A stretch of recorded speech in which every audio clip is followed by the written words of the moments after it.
Good morning, Dad. Hope you all will be okay. And today we are going to start the new topic of our chapter, and our topic is circular motion. तो आज हम circular motion के बारे में study करने वाले हैं. हमारा चैप्टर है मोशन. तो हमने मोशन के बारे में काफ़ी चीज़ें पढ़ी हैं कि किस टाइप का मोशन होता है, ठीक है. एवरेज स्पीड या एवरेज वेलोसिटी के बारे में पढ़ा, ठीक है. एक्सेलरेशन के बारे में पढ़ा, न्यूटन्स इक्वेशन ऑफ मोशन के बारे में पढ़ा. और आज हम पढ़ेंगे सर्कुलर मोशन. तो देखिए सर्कुलर मोशन एक्चुअली क्या है, थोड़ा सा नाम से ही आइडिया हो रहा है. When an object travels in a circle, means object है वो सर्कुलर पाथ ट्रेवल करेगा तो मोशन सर्कल हो गया, ठीक है. लेकिन इतना इजी नहीं है जितना हम मान रहे हैं कि बस ये हो रहा है. इसमें काफ़ी सारी चीज़ें हैं जो हो रही हैं. आप देख सकते हैं कि कोई ऑब्जेक्ट चलना शुरू कर रहा है किसी पॉइंट ए से, ठीक है. स्ट्रेट अगर जाएगा तो आप कहेंगे स्ट्रेट पाथ है. मान लिया वो यहाँ पहुँच गया, उसने अपनी डायरेक्शन चेंज की, यहाँ पहुँच गया, डायरेक्शन चेंज की, यहाँ पहुँच गया. क्लियर है. तो मीन्स आप क्या कह सकते हैं कि ये एक क्लोज पाथ है और इस क्लोज पाथ में ए से वापस ए तक जाने में उसने 3 टाइम अपनी डायरेक्शन चेंज की. ए से इधर गया है, बी पर गया, फिर डायरेक्शन चेंज की, सी पर गया, यहाँ से डायरेक्शन चेंज करके यहाँ आ गया. अगर ये अपने पाथ को ट्रेवल करेगा तो हर बार ए तक पहुंचने में 3 टाइम अपनी डायरेक्शन को चेंज करेगा, ठीक है. अब क्लोज पाथ ही है लेकिन ये हो गया आपका पाथ. अब क्या है, A B C and D, 4 time direction change कर रहा है, ठीक है. अब क्लोज पाथ ही है लेकिन अगर ऐसा हो तो अब देखिए हेक्सागोनल स्ट्रक्चर बन गया. तो यहाँ A B C D E and F. तो आपको पता है ए से स्टार्ट करेगा और वापस अगर ए तक जाना है तो वो 6 टाइम अपनी डायरेक्शन को चेंज करेगा. अब इसके बजाय 7 टाइम, 8 टाइम, 9 टाइम, 10 टाइम, ऐसे आप बहुत सारे डायग्राम बना सकते हैं. मान लीजिए ये है आपका, ठीक है, ऑक्टागोनल स्ट्रक्चर हम कह सकते हैं. 1 मिनट.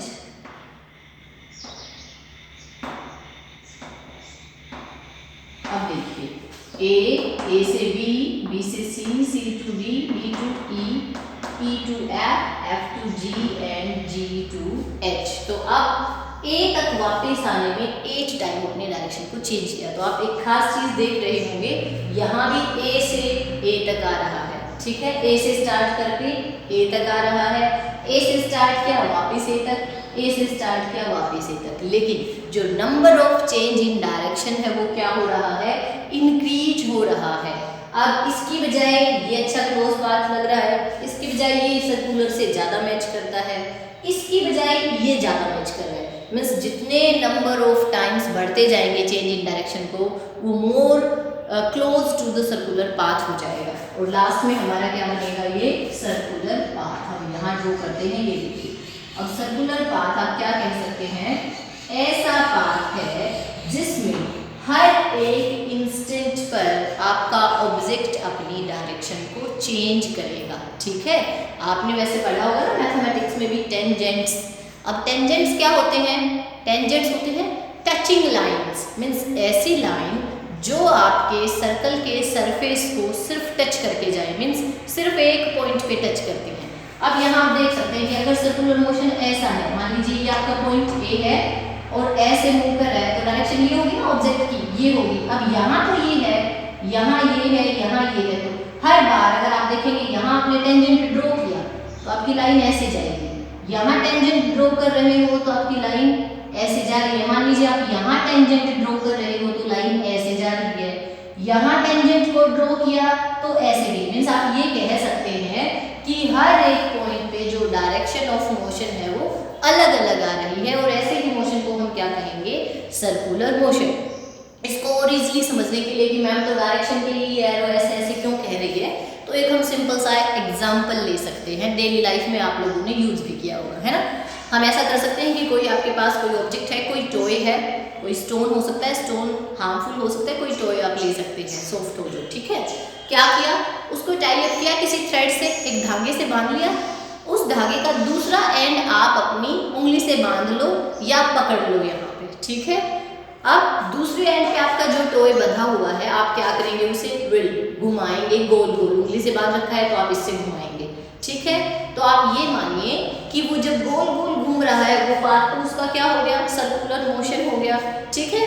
आपकी फिंगर पे है ना फोर्स लगता है, आप देखते होंगे ऐसे घुमा रहे हैं तो फिंगर हर डायरेक्शन में ऐसे कर रही है, तो हर एक पॉइंट पे फोर्स लग रहा है। ऑब्जेक्ट इधर है तो इधर फोर्स लगी, ऑब्जेक्ट इधर है तो इधर फोर्स लगी, इधर लगी।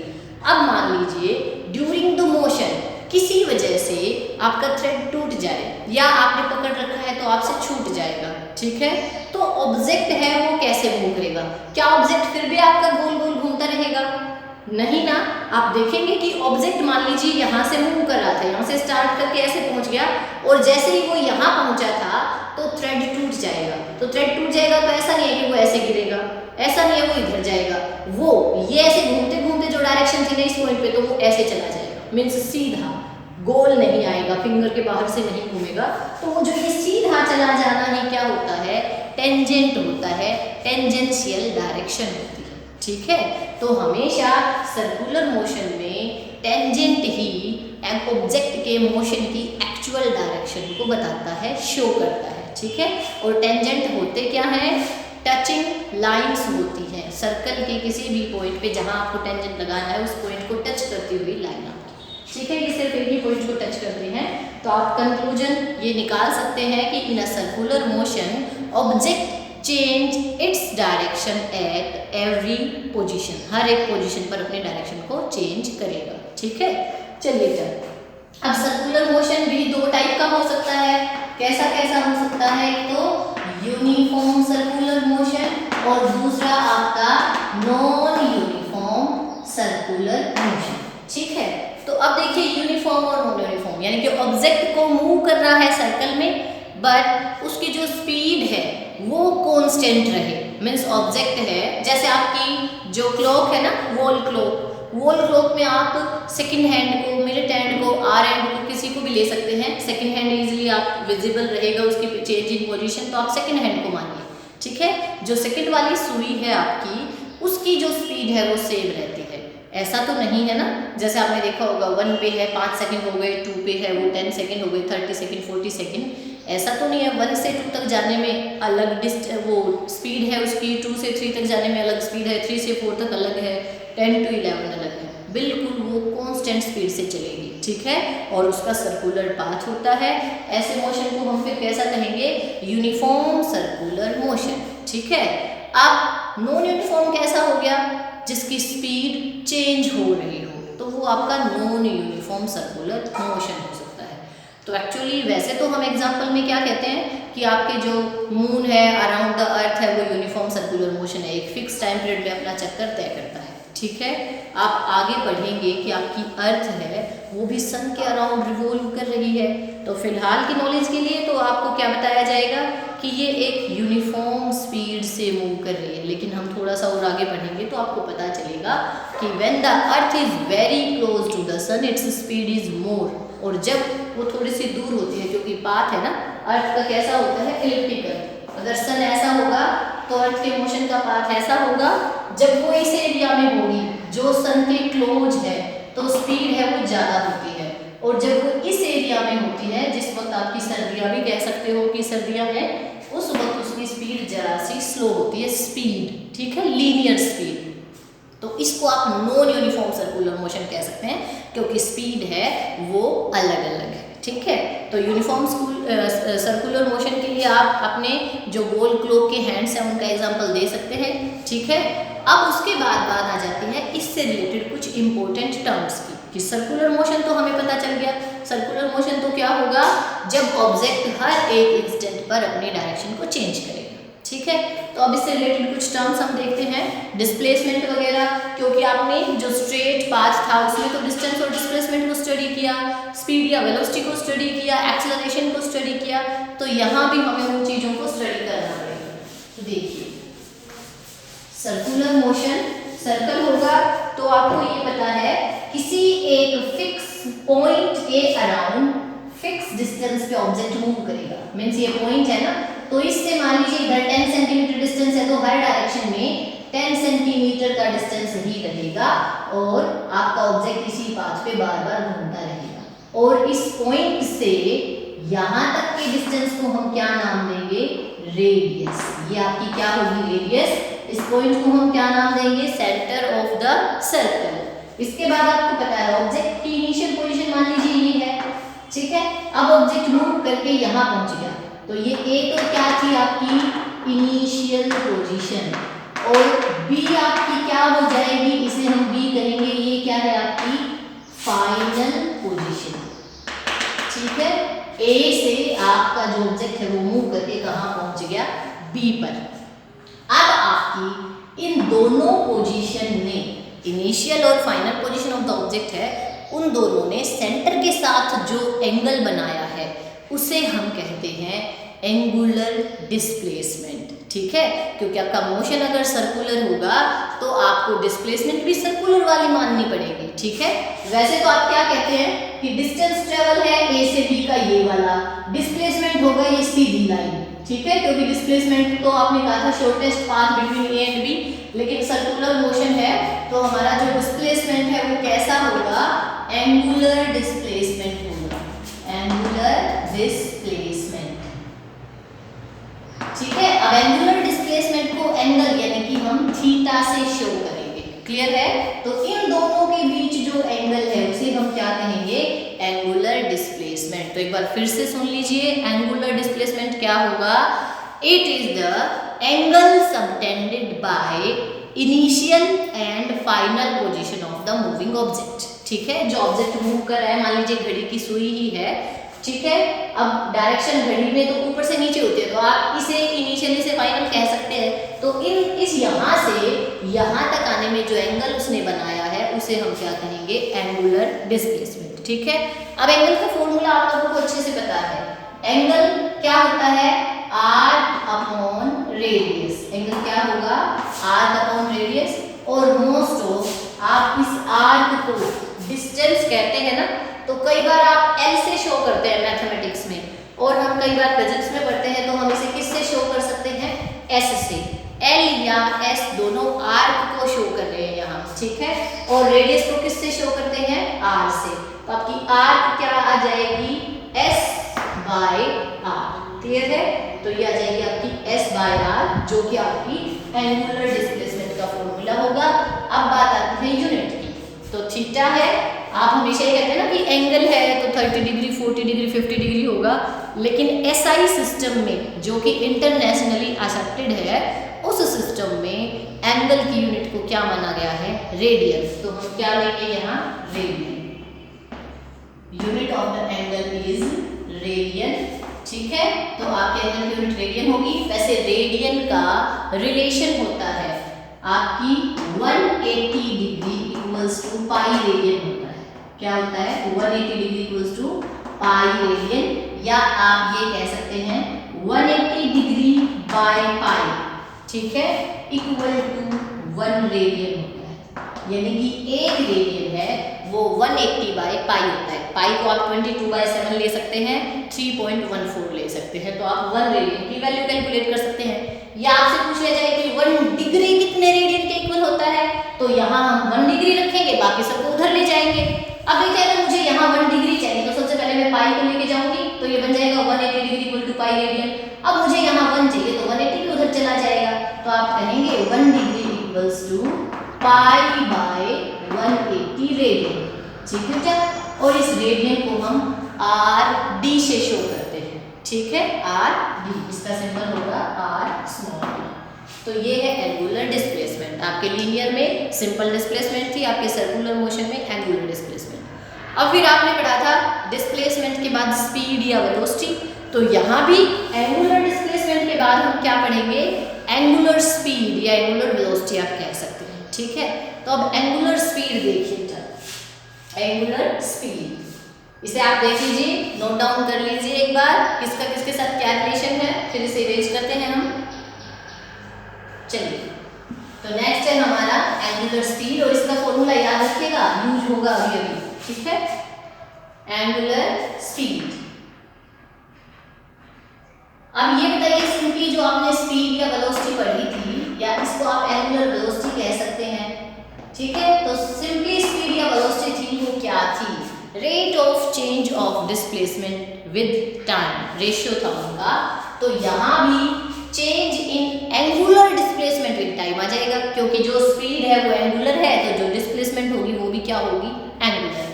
तो आप कह सकते हैं कि एंगुलर स्पीड का सिंबल है ओमेगा। क्या है, कई बार इसे हम W से शो करते हैं और कई बार ऐसा सिंबल भी मिल जाता है किसी किसी बुक में, ठीक है, ओमेगा बोलते हैं इसे, ग्रीक लैंग्वेज का सिंबल है आपका। तो ये आपकी एंगुलर स्पीड क्या होगी, एंगुलर डिस्प्लेसमेंट बाय टाइम। तो अब देखिए एंगुलर डिस्प्लेसमेंट तो क्या थी, थीटा, एक बार हम लिख लेते हैं angular displacement, angular displacement by time. अब इनकी वैल्यू रखेंगे एंगुलर डिस्प्लेसमेंट की। एंगुलर डिस्प्लेसमेंट अभी अभी हम पढ़ रहे थे, थीटा इक्वल टू क्या था, s by r, displacement by time था। तो अब हम यहाँ लिखेंगे s बाय r। ये s बाय r तो सिर्फ एंगुलर डिस्प्लेसमेंट है और नीचे टाइम भी तो ऑलरेडी है, तो यहाँ आ जाएगा टाइम। क्लियर है? अब देखिए यहाँ ये तो था डिस्प्लेसमेंट और ये है टाइम। डिस्टेंस या डिस्प्लेसमेंट बाय टाइम क्या हो जाएगा, स्पीड या वेलोसिटी आप कह सकते हैं। तो ये बन जाएगा s by t, displacement by time is velocity by r। तो आप ये भी कह सकते हैं। यहाँ तक तो क्या क्लियर था कि एंगुलर डिस्प्लेसमेंट क्या है, एंगुलर डिस्प्लेसमेंट ये है omega equal to theta by क्या आ जाएगा आपका, omega equals to theta by r, ये था। और अब हमने थीटा की वैल्यू रखी तो ये आ जाएगा। तो ये जो आपका रिलेशन है इसे हम कह सकते हैं, it is the relationship between angular speed and linear speed. क्या है ये, रिलेशनशिप बिटवीन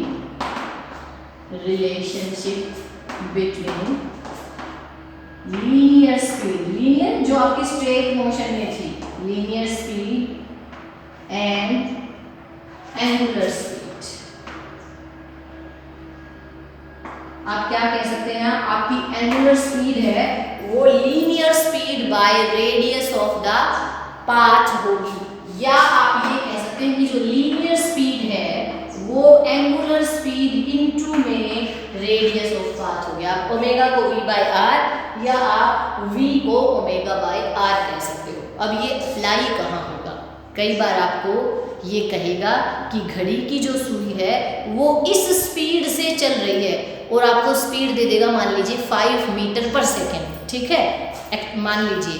अब मीटर पर सेकेंड है वो तो आपकी लीनियर स्पीड है, ठीक है ना। और कह देगा कि घड़ी की सुई की लेंथ है 5 सेंटीमीटर की, बताइए उसकी एंगुलर स्पीड क्या है।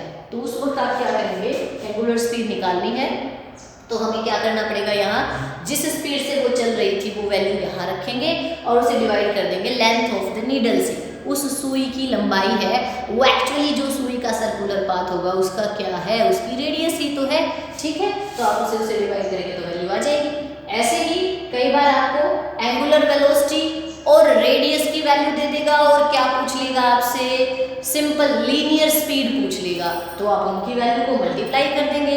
कई बार क्या कहेगा कि ऑब्जेक्ट जो सर्कुलर मोशन में है उसकी लीनियर स्पीड और उसकी एंगुलर स्पीड दे के आपसे क्या पूछेगा, रेडियस ऑफ द पाथ पूछेगा। तो वो भी आप यहाँ से कैलकुलेट कर सकते हैं। रेडियस ऑफ द पाथ निकालेंगे तो r ऊपर जाएगा और ओमेगा नीचे, तो आपका r क्या आ जाएगा, v बाय ओमेगा आ जाएगा, ठीक है। तो अकॉर्डिंग टू द सिचुएशन जो आपको गिवन है और जो आपको फाइंड आउट करना है उसके अकॉर्डिंग हम इनमें से कोई भी फॉर्मूला अप्लाई कर पाएंगे, ठीक है। तो अब देखिए कि आप जो वर्ड यूज कर रहे हैं यूनिफॉर्म सर्कुलर, नॉन यूनिफॉर्म है वो तो क्लियर हो ही गया कि नॉन यूनिफॉर्म है, उसमें स्पीड एक जैसी नहीं है, अटक अटक के कोई चीज़ चल रही है, कभी फास्ट है कभी स्लो है, ठीक है। लेकिन जो यूनिफॉर्म मोशन है उसे आप कैसा कहेंगे, उसे आप एक्सेलरेटेड मोशन कहेंगे या नॉन एक्सेलरेटेड मोशन कहेंगे। तो देखिए एक्सेलरेटेड में तो आपने क्या पढ़ा था, एक्सेलरेटेड में आपने पढ़ा था when velocity will change object will be in accelerated motion. अगर वेलोसिटी बार बार बदलेगी तो वो मोशन एक्सेलरेटेड होगा और अगर वेलोसिटी सेम रहेगी तो उसका मोशन कैसा होगा, नॉन एक्सेलरेटेड रहेगा, एक्सेलरेशन 0 होगा। तो यूनिफॉर्म सर्कुलर मोशन में हमने क्या पढ़ा कि ऑब्जेक्ट है ना वो सेम स्पीड से मूव कर रहा है। अब सेम स्पीड से मूव कर रहा है बट एट एवरी इंस्टेंट वो क्या कर रहा है, अपनी डायरेक्शन को चेंज कर रहा है। क्लियर है ना, समझ गए होंगे। तो आपको पता है वेलोसिटी अगर स्पीड चेंज होती है तो भी वेलोसिटी चेंज होगी, क्योंकि velocity is the combination of speed with direction. Speed को अगर डायरेक्शन के साथ लेंगे तो वो क्या बनेगा, वेलोसिटी। तो सर्कुलर मोशन में स्पीड तो सेम है, अगर यूनिफॉर्म सर्कुलर मोशन आप ले रहे हैं तो स्पीड तो क्या है, कांस्टेंट है, लेकिन जो डायरेक्शन है वो हर एक इंस्टेंट पे बदल रही है और डायरेक्शन हमेशा किसके होगी, अलोंग द टेंजेंट होगी, टेंजेंट के अलोंग डायरेक्शन रहेगी। ठीक है, तो आप क्या कह सकते हैं इसमें कि जो सर्कुलर मोशन है यूनिफॉर्म सर्कुलर मोशन होगा तो भी वो आपका क्या है, एक्सेलरेटेड मोशन ही कहलाएगा। यूनिफॉर्म सर्कुलर मोशन को हम क्या कहेंगे, एक्सेलरेटेड मोशन कहेंगे, चाहे भले ही स्पीड सेम हो बट डायरेक्शन है वो एवरी इंस्टेंट पे क्या हो रही है, चेंज हो रही है। ठीक है बेटा, तो यही थे कुछ खास पॉइंट आपके सर्कुलर मोशन के बारे में। इसी के साथ आपका चैप्टर कंप्लीट होता है और इसको अच्छे से एक बार स्टार्टिंग से अब तक चैप्टर को प्रिपेयर कर लीजिए, फिर हमारा टेस्ट होगा एक। ठीक है, तब तक के लिए थैंक यू सो मच।